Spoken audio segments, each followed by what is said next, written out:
A day out with ദീദീസ്.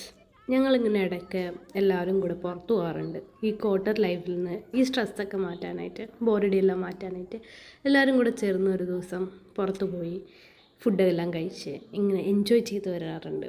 അപ്പോൾ ഇന്ന് ഞങ്ങളിങ്ങനെ പോകാൻ തീരുമാനിച്ച് എല്ലാവരും കൂടെ അങ്ങനെ പുറത്തു പോകാട്ടോ. ഈ പിള്ളേരുള്ളത് കൊണ്ട് കുറച്ച് ബുദ്ധിമുട്ടാണ് ഈ ദീദിമാർക്കൊക്കെ.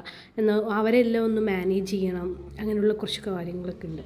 അപ്പോൾ അവരെയും എല്ലാം ഒതുക്കി ഞങ്ങളങ്ങനെ പ്രത്യേകിച്ച് പ്ലാനൊന്നുമില്ല, പുറത്ത് പോകണം എന്നുള്ള ഒരൊറ്റ മൈൻഡ് മാത്രമേ ഉള്ളൂ. ഞങ്ങളങ്ങനെ പോയിക്കൊണ്ടിരിക്കുന്ന ഇവിടെ അടുത്തുള്ളൊരു മാർക്കറ്റിലോട്ട് പോകാമെന്ന് തീരുമാനിച്ചു. അങ്ങനെ പോയി അവിടെ എത്തി. ഫസ്റ്റ് തന്നെ അവിടെ ഒരു ചെറിയൊരു സൂപ്പർ മാർക്കറ്റ് ഉണ്ട്. ഞങ്ങൾ അതിലോട്ട് കയറി സാധനങ്ങൾ എന്തെങ്കിലും മേടിക്കാമല്ലോ എന്ന് വിചാരിച്ചിട്ട്. വിൻ്റർ വരുന്നത് കൊണ്ട് ഇവിടെ നല്ല തണുപ്പായതുകൊണ്ടും ഓരോരുത്തർ സ്വെറ്റർ വാങ്ങാനും ഡ്രസ്സ് എടുക്കാനും എല്ലാമായിട്ട് നിന്നു. ഈ കുഞ്ഞു പിള്ളേരാണെന്നുണ്ടെങ്കിൽ അവിടെ കാണുന്ന ടോയ്സും എല്ലാത്തിൻ്റെയും പിന്നാലെ നടക്കുമായിരുന്നു. ഞാനാണെങ്കിൽ ഇവളെ നോക്കൂടെ കിടന്ന്. നല്ല രസമായിരുന്നു, കുഴപ്പമൊന്നുമില്ല. ഒരു സൂപ്പർ മാർക്കറ്റ് പോയി കഴിഞ്ഞാൽ നമ്മളിങ്ങനെ എല്ലാവരും ഓരോ വഴിക്ക് പോകുമല്ലോ, അങ്ങനെ ഒരു ഫ്രഷ് ആയിട്ടുള്ളൊരു കാര്യം. പിന്നെ അതെല്ലാം കഴിഞ്ഞ് നമ്മൾ താഴത്തോട്ട് വന്ന് അവിടെ തന്നെ ഒരു സ്ട്രീറ്റ് ഫുഡ് ഉണ്ട്. ഇതാണ് ഏറ്റവും ഹൈജീൻ ആയിട്ടുള്ള ഒരു ട്രക്ക്.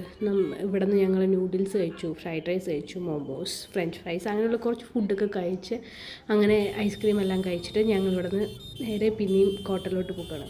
അപ്പോൾ പോണ വഴിക്കാണെങ്കിൽ ആരോ തമ്മിൽ ആക്സിഡൻ്റ് ആണ് തോന്നുന്നു, കുറച്ച് വഴക്കും കാര്യങ്ങളെല്ലാം. അതിനപ്പോൾ അവിടെ ബ്ലോക്കായി. ഞങ്ങൾ അങ്ങനെ പെട്ടുപോയപ്പോൾ എടുത്തൊരു വീഡിയോ ആണ്.